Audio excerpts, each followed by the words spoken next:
संस्कृत में और मैथिली में, इसमें भी, इस भाषाओं में भी संविधान की बहुत गर्व की बात है, बहुत खुशी की बात है। और आज हर बिहार वासी का दिल जो है वो खुशी से भर गया होगा, गर्व से हमारा सीना चौड़ा हो गया होगा कि आज हमारे ये सिर्फ एक एनडीए की सरकार, हमारे यशस्वी प्रधानमंत्री श्री नरेंद्र मोदी जी हैं जिनकी सोच इतनी उत्तम हो सकती है कि नहीं हर प्रदेश के वासी को बिहार में हर एक दिल में उनका वास हो रहा है। और इसीलिए आज आप देख सकते हैं कि भारत का संविधान जो हमारे देश का ग्रंथ है, जो सर्वोच्च है, जिससे हमारा देश चलता है, जिससे हम सब गाइड होते हैं, हम सब जिस पुस्तक से प्रेरणा लेके आगे बढ़ते हैं, उस पुस्तक का विमोचन मैथिली में किया गया है और ये बिहार के लिए बहुत बड़ी बात है। लेकिन एक सवाल है, जिस तरह से विपक्ष आरोप लगाता रहा है कि सरकार इस संविधान को बदल देना चाहती है। आप जिस समाज से आती हैं, जिस पार्टी का प्रतिनिधित्व करती हैं, क्या लगता है आप? नहीं, ये सब हमने चुनाव के दौरान भी कहा था कि ये सब एक फॉल्स नैरेटिव सेट करके जनता को भ्रमित करने का और मिसलीड करने का काम किया गया है। जनता ये समझने का बात है कि हम संविधान से प्रेरणा लेते हैं, हम कोई नहीं है संविधान को बदलने वाले। संविधान इस देश का सबसे पवित्र ग्रंथ है और वो हमेशा रहेगा। हम सब संविधान से प्रेरणा लेके अपने पॉलिसीज डिजाइन करते हैं, अपनी योजनाएं डिजाइन करते हैं, हमें देश में क्या करना है क्या नहीं करना है, वो हम संविधान से प्रेरणा लेके करते हैं। तो हम प्रत्येक नागरिक को आज मैं सबसे पहले हृदय से अभिनंदन करती हूं और सभी को बहुत सारी शुभकामनाएं देती हूं। आज हमारी संविधान सभा द्वारा संविधान को अंगीकार करने, अधिनियमित करने और आत्मार्पित करने के 75 वर्ष की यात्रा पूर्ण हुई है और हम सब के लिए ये बहुत गौरवमयी क्षण है, क्योंकि हमारे संविधान को, जिसे हमारे संविधान निर्माताओं ने हमें सौंपा, भारत को दुनिया का सबसे बड़ा लोकतंत्र और सबसे मजबूत लोकतंत्र बनाने का योगदान दिया है। आज हमें इस पवित्र ग्रंथ से प्रेरित होकर 2047 में विकसित भारत बनाने का संकल्प लेना चाहिए और भारत के 140 करोड़ नागरिकों को इसमें अपना योगदान देना चाहिए। आज हम दिल्ली की एनसीसी डायरेक्टरेट रोहिणी में यहाँ पे एक world class underground shooting range के उद्घाटन के लिए आए हैं। दिल्ली सरकार हमेशा दिल्ली के युवाओं को, दिल्ली के बच्चों को वर्ल्ड क्लास स्पोर्ट्स फैसिलिटीज देने के लिए कमिटेड है। शूटिंग एक ऐसा स्पोर्ट है जिसमें इंडिया ने हमेशा ओलंपिक्स में अच्छा परफॉर्म किया है। चाहे मनु भाकर अभी ब्रॉन्ज मेडल लेके आई, गगन बिंद्रा लंदन में सिल्वर लेके आए, गगन नारंग, अभिनव बिंद्रा बीजिंग में गोल्ड लेकर आए। तो अब हम उम्मीद करते हैं कि जिस तरह से 2008 के बाद इंडिया को गोल्ड नहीं मिला है शूटिंग में, ये शूटिंग रेंज जो रोहिणी सेक्टर 19 में बनी है, अब यहां से दिल्ली के यंग लड़के लड़कियां शूटिंग की ट्रेनिंग लेंगे और जरूर हमारे भारत देश को गोल्ड मेडल लाके देंगे। मैडम, आज आपने भी राइफल चलाई। बिल्कुल बिल्कुल। आज यहाँ पे शूटिंग रेंज में इनके ट्रेनर्स के साथ हमने भी राइफल चलाने का हमें मौका मिला, तो बढ़िया था। और मैं उम्मीद करती हूँ कि बहुत सारी खास करके लड़कियां इस स्पोर्ट के लिए आगे आएंगी, क्योंकि चाहे एनसीसी कैडेट बनना हो, चाहे स्पोर्ट्स में पार्टिसिपेट करना हो, लड़कियों को बहुत जबरदस्त कॉन्फिडेंस देता है। तो मैं उम्मीद करती हूँ कि यहाँ पे शूटिंग रेंज का यूज बहुत सारी लड़कियां भी जरूर करेंगी। Thank you. बहुत ही अफसोसजनक घटना है। इस तरीके से किसी लोकतंत्र में नहीं होना चाहिए।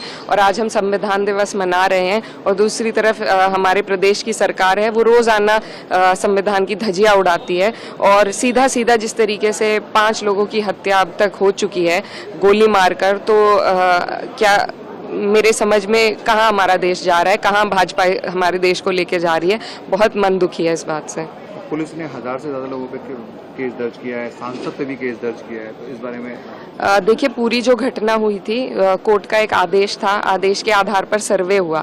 सर्वे एक बार हो चुका था, शांतिप्रिय तरीके से हो चुका था, लेकिन वो वहाँ के नेताओं को, उत्तर प्रदेश की जो सरकार है उन्हें पची नहीं वो बात। दोबारा सर्वे की टीम भेजी गई, जिसके साथ में फिर नारे वाले लोग गए जिन्होंने हर तरह के नारे लगाकर वहाँ पर माहौल बिगाड़ना चाहा। उसके बदल में कुछ लोगों ने वहाँ विरोध प्रदर्शन किया और ये विरोध भी हमें संविधान से ही मिलता है, विरोध करने का अधिकार। लेकिन उसके बाद प्रशासन ने जिस तरीके से कार्रवाई करी है तो बहुत ही शर्म की बात है और ऐसे हर अधिकारी पर भी कार्रवाई होनी चाहिए जिसका इसमें षड्यंत्र में हाथ रहा है। मैम, बीजेपी का कहना यह है कि वो हार को पचा नहीं पाए, इसी वजह से ये सब किया गया, तो कैसे? देखिए, हार तो बीजेपी नहीं पचा पा रही है। जब से लोकसभा का चुनाव हुआ है तब से पहले बहराइच की घटना हो, चाहे अब ये घटना हो, लगातार उत्तर प्रदेश सरकार ये कोशिश कर रही है कि किसी तरीके से माहौल बिगाड़ा जाए, उत्तर प्रदेश का आगजनी हो सके, ताकि ये अपना माहौल बना सके नफरत के आधार पे। डेलीगेशन जाएगा वहाँ पर और क्या डिमांड रहेगी? देखिए, सबसे पहले तो हम अपने लोगों के बीच में जाकर उन्हें हिम्मत देने का काम करेंगे कि उनके साथ हम खड़े हैं, और जो भी उनकी मांगे होंगी, सबसे बड़ी मांग तो हम ये चाहते हैं कि न्यायालय हर उस अधिकारी पर कार्रवाई करे जिसका गलत तरीके से इसमें हाथ रहा है, चाहे अधिकारी भी हों, वो बचने ना पाए। संविधान दिवस है, हम तो चाहते हैं कि रोज संविधान दिवस की तरह ही बनाया जाए, और जिस तरह की जो घटना हमें देखने को मिली है, और जिस तरह ये हमारे जो ये अभी जो चुनाव जो अभी पूरे हुए हैं, और जिस तरह की घटनाएं देखने को इन चुनावों में भी मिली है, और जो संभल वाली घटना भी है, कहीं ना कहीं ये भारतीय जनता पार्टी वाले लोग नहीं चाहते हैं कि अब देश संविधान से चले। इसीलिए आज हम अंदर नहीं गए हैं, लेकिन हमने आज संविधान की जो शपथ है वो हमने ली है ऑफिस में। लेकिन संभल की घटना को लेकर ये तो कहा जा रहा है कि लगातार कार्रवाई हो रही है, पुलिस पूरे एक्शन मोड में, उसके बाद भी क्यों आरोप प्रत्यारोप का दौर चल रहा है?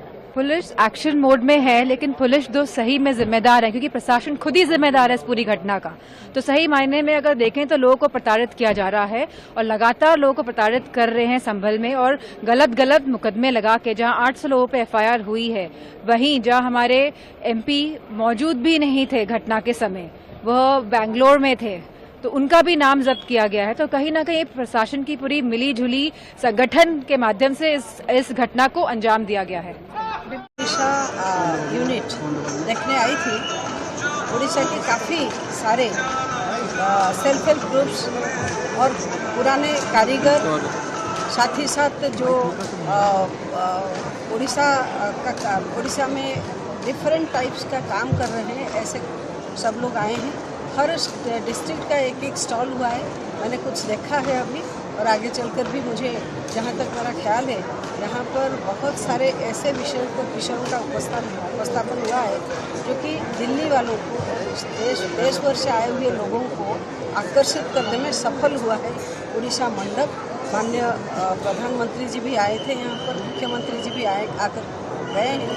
तो यहाँ उड़ीसा वालों का जो कला है, जो हथकरघा है, जो खादी का विषय है, और साथ ही साथ जो गाँव में रहने वाले लोगों का आर्थिक विकास के लिए जिन्होंने जो प्रोडक्शन ग्रुप्स बनाए हैं, ये निश्चित रूप से देश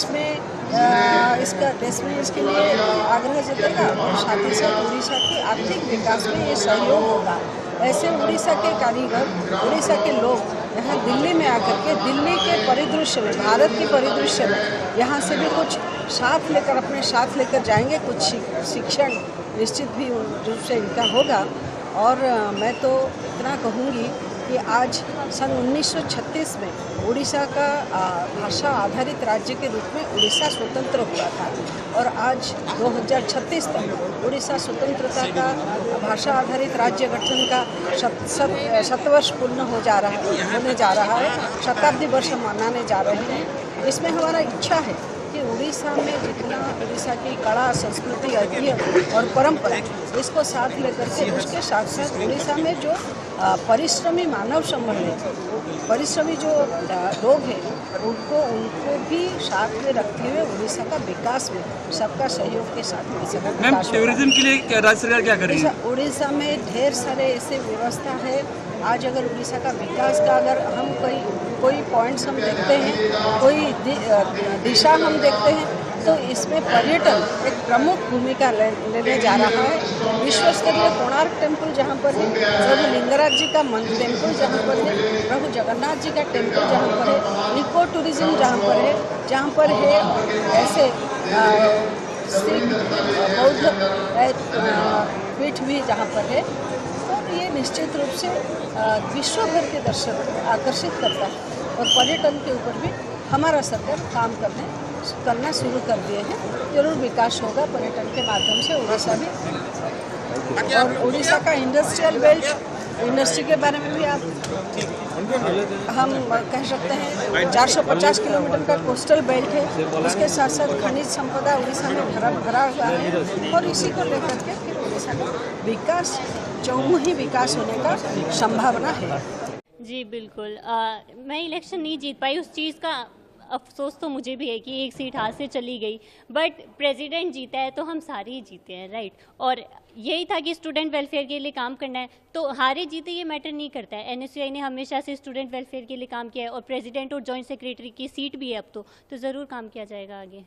क्या इश्यूज लेकर गई थी? हालांकि स्टूडेंट्स को लगा कि कहीं ना कहीं भरोसा नहीं हुआ होगा। हाँ, जी बिल्कुल, अगर स्टूडेंट्स ने वोट नहीं दिया तो ये तो उनके ऊपर था, उनकी चॉइस थी, राइट। बट स्टूडेंट वेलफेयर के लिए काफ़ी सारे पॉइंट्स हमने रखे थे। लाइक मैं एक गर्ल कैंडिडेट थी, तो हमने ये मैनिफेस्टो में भी लिखा था कि 12 days menstrual leave for every women in Delhi university ज़रूर इम्प्लीमेंट होता। इलेक्शन नहीं जीती हूँ, फिर भी 2 कैंडिडेट जीते हमारे, तो ये ज़रूर इम्प्लीमेंट होगा। जीते हुए कैंडिडेट को लेकर क्या कहना चाहेंगे? जीते हुए कैंडिडेट को लेकर मैं तो क्या कहना चाहूँगी, स्टूडेंट्स ने उनको वोट दिया है तो वो जीत गए, राइट। कोतवाली थाना क्षेत्र के राठौड़ कॉलोनी में आज रात लगभग 12 बजे एक ब्लास्ट की सूचना मिली, जिसमें दो घर पूरी तरह से क्षतिग्रस्त हो गए और अभी 4-5 घायल हैं जिनको अस्पताल में भर्ती कराया गया है। 2 डेथ्स हैं जिनकी पुष्टि हुई है, 2 महिलाएं हैं जिनकी मृत्यु हुई है मलबे में दबने के कारण। अभी हमारा रेस्क्यू ऑपरेशन चल रहा है और डिटेल्स अभी जैसे ही सामने आते तो हम लोग अकॉर्डिंगली अपडेट करेंगे। सर, घटना का क्या कारण समझ में आ रहा है? अभी कोई भी कारण नहीं पता चल पा रहा है क्या है। एफएसएल की टीम भी है, अब हम लोग देखते हैं कि क्या कारण हो सकता है। प्राइमरी फोकस हमारा रेस्क्यू ऑपरेशन पर। नहीं, प्राइमरी फिजिक क्या लग रहा है आपको, कैसे ब्लास्ट हुआ? अभी कुछ नहीं कहा जा सकता है। सर, ऐसा कुछ लोगों का कहना है कि फटाके के कुछ टुकड़े भी मिले हैं, क्या लगता है कि क्या फटाके बता के रखे? अभी कुछ भी नहीं कहना उचित होगा, बहुत जल्दबाजी होगी और कुछ ऐसे मिलेंगे साक्ष्य तो उसके आधार पे हम लोग आगे बताएंगे। घटना में कितने मकान धराशायी हुए? जैसा मैंने बताया शुरू में ही 3 मकान थे जो धराशायी हुए और जिसमें 2। The Indian Independence Act 1947 by British government declared 2 dominances, Dominion of India and Dominion of Pakistan. Today our constitution has become paradise of a few politicians. Those who are attacking the government and who are trying to mislead the people by frequently threatening that the constitution will be changed by Modi ji's government must remember the past. And as lawyers, it is our duty to make the younger generation aware of the past about the 42nd Amendment done during the Congress regime. The power of judicial review of Supreme Court and High Courts were curtailed. The state's autonomy was reduced. Important fundamental rights were taken away. Friends, it is ridiculous that those people and parties who had almost scrapped the Constitution while in power are telling that संविधान और आरक्षण खतरे में है। As Prime Minister Atal Bihari Vajpayee ji said, reservation has to continue. Even in promotions, the SCs and STs got the benefit in promotions also by relaxation in qualifying marks. Our Modi ji also asserts always reservation will continue. Thanks to the people of the country, people of Haryana and Maharashtra, that they understood the reality and reposed their faith in Modi ji. क्योंकि विपक्ष की तरफ से हमेशा आरोप लगता है कि सरकार संविधान बदलना चाहती है। नहीं, हमें सबसे पहले तो सब भारतवासियों को बधाई देते हैं कॉन्स्टिट्यूशन डे की, और आज उसका जो है एक कॉपी संस्कृत में रिलीज हुआ है, तो हमारे लिए बहुत ही सौभाग्य की बात है कि जो सबसे प्राचीन जो भाषा है हमारे देश की, और सबसे ज्यादा जो आज अंदर भी हमें सुनने को मिला कि युवा लोग जो है वो कॉन्स्टिट्यूशन को जानने में, हमारा जो संविधान उसका एक्चुअली में उसमें कंटेंट क्या है, ये सब जानने में कितना रुचि ले रहे हैं। तो अलग अलग भाषाओं में भी अवेलेबल है, आप पढ़ें और अपने जो भी अधिकारों से आप वाकिफ हों, एंड कांग्रेचुलेशन। लेकिन मैम, जो लोग संविधान की कॉपी ले करके ये कहते हैं कि संविधान बदलना चाहती है ये सरकार, उनके लिए क्या कहना चाहेंगे? देखिए, उसके लिए तो हमारे जो शीर्ष नेतृत्व है उन्होंने कितनी बार संविधान के प्रति अपनी निष्ठा को व्यक्त किया हुआ है। इनफैक्ट उन्होंने ये फिर से शपथ लेने से पहले भी, तो उसकी कोई बार बार सफाई देने की जरूरत नहीं है। अभी इनको ये है कि ऑपोजिशन में बैठ कर लूजिंग द प्लॉट लिटरली। लोगों को, बिहार के लोगों को हम बधाई देते हैं। बाबा साहब अम्बेडकर जो संविधान निर्माता हैं उनको श्रद्धा के सुमन चढ़ाते हैं, उनको नमन करते हैं, और साथ ही साथ सभी लोगों को आश्वस्त करते हैं कि हम लोग संविधान बचाने के लिए, आरक्षण बचाने के लिए हम लोग जो है खड़े रहेंगे हमेशा। आप जान रहे हैं कि जो हम लोगों ने पहली बार देश में जाति आधारित गणना हुई, उसके आधार पर हम लोगों ने 75% आरक्षण किया, 10% EWS और 65% EBC, OBC, SC, ST का बढ़ाया हम लोगों ने। हम लोग उसके बाद जो है डर था कि बीजेपी के लोग नहीं होने देंगे, कोई कोर्ट कचहरी चला जाएगा, न्यायपालिका में कोई चला जाए तो इसको रुकावट भी हो सकती है। इसलिए हम लोगों ने केंद्र सरकार से ये मांग की कि इसको जो है रोका जाए और इसको शेड्यूल 9 में डाला जाए ताकि सुरक्षित रहे, न्यायालय से मामला जो है ये दूर रहे, जैसे तमिलनाडु की तर्ज पर। लेकिन ये 9 नवंबर जब मेरा जन्मदिन था 2023, तब ये पारित हुआ था और ये 20/6/24 को जो है कोर्ट का आदेश आया। इन बीच में आप जानते जनवरी फरवरी में सरकार भाजपा की हो गई थी, तो चाहते तो शेड्यूल 9 में कर सकते थे, नीतीश जी करवा सकते थे। उस समय भी हमने मांग की थी कि शेड्यूल 9 में करवा दो। अब तो जदयू के हाथ में है केंद्र सरकार, नीतीश जी के कंट्रोल में है, तो क्यों नहीं कराए? इतना टाइम वेस्ट क्यों किया गया? और हमें चिंता है जो आरक्षित वर्गों को जो नौकरियों में जो नुकसान हो रहा है, इसको लेकर के हम लोग चिंतित हैं। तो हम लोग तो चाहते हैं कि अगर सरकार अगर पक्ष में है तो नया कानून लाए। और कोर्ट ने ये बोला था विदाउट स्टडी, तो विदाउट स्टडी तो आप EWS भी हुआ था, तो इन लोगों ने आर्ग्यूमेंट क्यों नहीं किया जब NDA की सरकार बनी तो कोर्ट में? और दूसरी बात, अगर अभी भी पक्षधर है तो कमेटी बना दे विधानसभा का और 2-4 दिन सत्र बढ़ा दे और कैबिनेट से नया बिल ले आए। बहुजनों की आबादी सर्वे में आई थी 85%, 75% उसको कर दे, 10% EWS का कर दे, नया बिल ला ले, हम लोग पास कर देंगे। लेकिन आप मानते हैं क्या जिस तरीके से आप लास्ट टाइम नीतीश जी से बात किए थे इसके लिए, क्या इस बार फिर एक बार बात करने की जरूरत है? आप उनसे जरूरत पड़ेगा तो कराएंगे, हम तो चाहते हैं नुकसान ना हो ना, उसके लिए हम जो करना पड़े करें। एक अंतिम सवाल, जिस तरीके से संभल में उत्तर प्रदेश में नहीं, ये बीजेपी के लोग जो है यूपी में खास तौर पे पुलिस का जो है क्रिमिनलाइजेशन कर दिया है इन लोगों ने पुलिस का। और जिस हिसाब से ये लोग चाहते हैं कि दंगा, हेट्रेड, नफरत फैलाओ, हिंदू मुसलमान दंगा किसी भी कीमत पे कराओ और यूपी से पूरे देश में माहौल बनाओ, कोई लोग नौकरी, पढ़ाई, दवाई, कमाई की बात ना कर पाए, महंगाई, गरीबी की बात ना कर पाए, केवल हिंदू मुसलमान में फंसा रहे। दिवस है और आज मैथिली में भी संविधान की कॉपी आई है, संस्कृत में भी आई है पहली बार, कैसे देखते हैं? ये सब हमारी पारंपरिक भाषा है और जो हमारी पारंपरिक भाषा है उन भाषाओं में आज संविधान को लिखा गया है, उन भाषाओं का आज विमोचन महामहिम राष्ट्रपति जी ने किया है। अब इससे जो मैथिली जानने वाले लोग हैं, जो संस्कृत के साथ जुड़े लोग हैं, वो हमारे जो पारंपरिक भाषा है, जो हमारी संस्कृति को दर्शाता है, उन भाषाओं में संविधान को पढ़ सकेंगे। लेकिन सर, विपक्ष जैसे कांग्रेस खासकर कह रही है कि आरएसएस ने संविधान जब आया उसके बाद उन्होंने अटैक किया और हम ही हैं जो उसको सुरक्षित कर रहे हैं, हम कमिटेड हैं संविधान को। संविधान के लिए कितना कमिटेड हैं कांग्रेस के लोग, ये तो अपना आत्मचिंतन करें, अपना आकलन करें। इस देश में सबसे बड़ा जन आंदोलन आजादी के बाद अगर कभी हुआ तो लोक नायक जयप्रकाश नारायण के नेतृत्व में इस देश का सबसे बड़ा जन आंदोलन हुआ और उस जन आंदोलन को कुचलने के लिए संविधान की कितनी धज्जियां इन कांग्रेस पार्टी के लोगों ने उड़ाई, उसका आत्मचिंतन करें। देश के नागरिकों का मौलिक अधिकार समाप्त कर दिया, न्यायपालिका के मुंह पर ताला लगा दिया, संविधान में संशोधन करने के लिए, अपनी गद्दी बचाए रखने के लिए 6 साल का कार्यकाल कर दिया। ये सब संविधान की रक्षा करने वाले लोग हैं, ये संविधान की धज्जियां उड़ाने वाले लोग हैं जो संविधान की बात कर। अभी वीरेंद्र जी चर्चा कर रहे थे कि भारत रत्न बाबा साहब भीमराव अंबेडकर जी ने संविधान सभा में ड्राफ्टिंग कमेटी के चेयरमैन के रूप में ये संविधान हम सबको दिया है। आज के दिन हम बाबा भीमराव अंबेडकर जी को याद करते हैं। उनकी एक बहुत बड़ी भूमिका संविधान को कार्य रूप देने में रही और उन्होंने इसको ड्राफ्टिंग कमेटी के चेयरमैन के रूप में इसको एक रूप भी दिया और यह संविधान हम सबको, इस देश को आगे बढ़ाने में बहुत कारगर सिद्ध हुआ है। संविधान सभा के अध्यक्ष के रूप में डॉक्टर राजेंद्र प्रसाद जी को भी याद करना, जिन्होंने संविधान सभा के डिबेट्स को उसकी अध्यक्षता की और उसमें सारी बातों की बारीकियों को रखा, जिसे डॉक्टर भीमराव अम्बेडकर ने बहुत अच्छे शब्दों में उसको हम सबके बीच में रखा और वो संविधान के रूप में जाना गया।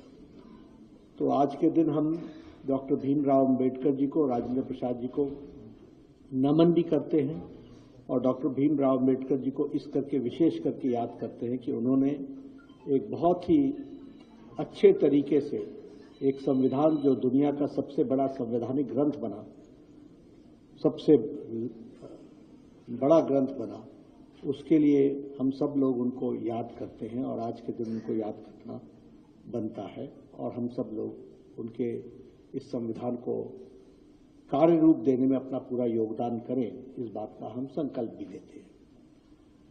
आज ही के दिन जब हम 26 नवंबर को याद करते हैं तो आवश्यक ये भी हो जाता है कि हम 26/11 को भी याद करें, क्योंकि आज ही के दिन मुंबई में जो हमले हुए, जिसमें आम लोग, हमारे नागरिक बंधु और विदेशी पर्यटक भी कुछ हताहत हुए, साथ में हमारे सुरक्षा कर्मचारी भी शहीद हुए।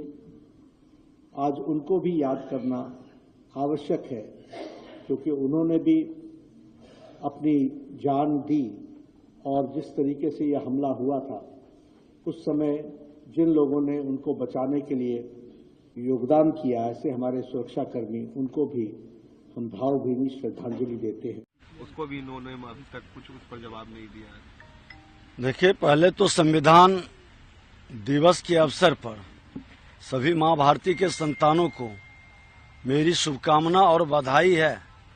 असंवैधानिक पद पर बैठा व्यक्ति अगर जो संवैधानिक संस्था का अपमान करे, उसके निर्णय पर उंगली उठाए, लोगों के बीच भ्रम पैदा करे, ऐसे लोग संवैधानिक पद के योग्य नहीं है। जिस समय ये लाया गया था उस समय तो एनडीए की सरकार थी, जातीय गणना की मामला भी एनडीए के समय हुआ था और हम नेता प्रतिपक्ष के रूप में हमने तो समर्थन किया था। और वही बात आज हमने कहा सदन के अंदर भी कि नेता प्रतिपक्ष जब समर्थन कर रहा था और बोल रहा था तो संवैधानिक पद पर बैठे हुए उस समय उस अध्यक्ष के आसन पर माइक बंद कर रहे थे, माइक बंद करने का आदेश दे रहे थे, बोलने नहीं दे रहे थे। वह कुशासन था और आज सुशासन है कि नेता प्रतिपक्ष को पूरा बोलने का मौका मिला है और उस मौके का सकारात्मक लाभ उठाने के बजाय भ्रम का वातावरण, माननीय सुप्रीम कोर्ट के निर्णय पर आप प्रश्न उठा रहे हैं। और हिम्मत है तो नेता प्रतिपक्ष के नाते क्यों सुप्रीम कोर्ट नहीं गए? सुप्रीम कोर्ट भी एनडीए की सरकार ही गई थी और किसी पार्टी के नाम लेकर के संविधान खतरे में है, संविधान बचाओ, आरक्षण खत्म हो जाएगा। अरे ये वही लोग हैं जो जंगल राज ला करके गुंडा राज में तब्दील कर रहा था, जो अपने परिवारवाद की जमींदारी बढ़ाने के लिए लोगों को भ्रमित करता है, लोगों को वर्गलाता है, अराजकता पैदा करता है, ये जातीय उन्माद पैदा करता है, सच को नहीं स्वीकारता है, जो अपने दल के अंदर लोकतंत्र नहीं ला सका, जो अपने दल के अंदर आरक्षण का सम्मान नहीं कर सका।